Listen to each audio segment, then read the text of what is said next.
అయితే ఈ సాఫ్ట్‌వేర్‌లో మనం ఏవైనా టూల్స్‌తోని గెట్ ఇన్ అవ్వచ్చు. ఎందుకంటే అందరికి ఏఐయే కావాలని ఉండదు. అంటే అందరికి ఏఐ అర్థం కావచ్చు, కాకపోవచ్చు. అవును, అవును. అలాంటి టైంలో ఏదైనా సాఫ్ట్‌వేర్‌తో నిలదొక్కుకోవాలి అంటే ఏమైనా సాఫ్ట్‌వేర్స్ ఉన్నాయా? సో ఏఐ అనేది యాడ్ ఆన్ అవ్వాలండి. ఏఐ హ్మ్. అనేది మెయిన్ ఏఎంఎల్ అని అంటారు. ఈ మెయిన్ దాని మీదే ఉంటే అది సస్టైన్ అవ్వడం కష్టం. దాని మీద క్రియేట్ అవ్వడం కష్టం. ఎందుకంటే ఒక ఏఐని ట్రైన్ చేయాలన్నా, లేకపోతే ఏఐని క్రియేట్ చేసి అప్డేట్ చేయాలన్నా, ఒక ప్రాజెక్ట్‌కి సరిపడంత మ్యాన్ పవర్ అవసరం లేదు. ఒక ఓకే. ఏఐని మనం డీల్ చేయాలన్నా ఎజెంటిక్ ఏఎస్ అంటారు. ఎజెంటిక్ ఏఎస్ అంటే ఒక టాస్క్ ఒక ఏఐకి ఇచ్చేస్తాం. ఇంకో టాస్క్ ఇంకో ఏఐకి ఇచ్చేస్తాం. అవన్నీ ఇంటిగ్రేట్ చేస్తాం. So hmm. Agentic AIs will work on there and will integrate with different agents. So ఇదేంటంటే మన ప్రాజెక్ట్‌కి కావాల్సినంత మ్యాన్ పవర్ అవసరం ఉండదు. అందుకనే జాబ్ మార్కెట్ ఎఫెక్ట్ అవుతది. సో మీరన్నట్టు ఏఎంఎల్ అంటే ఇప్పుడు ఏఐతో పాటు క్లౌడ్ కంప్యూటింగ్ అనేది ఫర్ ష్యూర్. ఎందుకంటే you need to store the data or you need to get some we need a storage.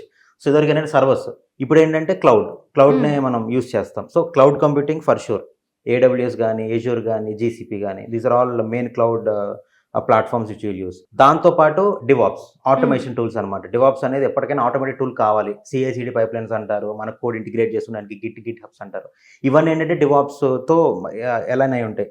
So DevOps, cloud computing, AML and cyber security. So హ్మ్. Cyber security అనేది you know that day by day పెరిగే కొద్దీ హ్యాకింగ్స్ ఎక్కువైతాయి గానీ, ఆ malwares ఎక్కువైతాయి గానీ తగ్గవు. హ్మ్. So అవన్నీ మనం ఎఫెక్ట్ కాకుండా మనం సేఫ్‌గార్డ్ చేసుకోవాలన్నా, మన డేటాను గాని, మన టూల్ గాని సేఫ్‌గార్డ్ చేసుకోవాలన్నా సైబర్ సెక్యూరిటీ అనేది ఫర్ చాలా ష్యూర్. ఇంపార్టెంట్. సో మనం సైబర్ సెక్యూరిటీలో ఏఐని యూజ్ చేస్తాం. క్లౌడ్ కంప్యూటింగ్‌లో కూడా ఏఐతో ఇంటిగ్రేట్ అవుతా ఉంటాయి. డివాప్స్‌తో కూడా ఏఐ ఇంటిగ్రేట్ అవుతా ఉంటాయి. So AI will integrate with different skill sets.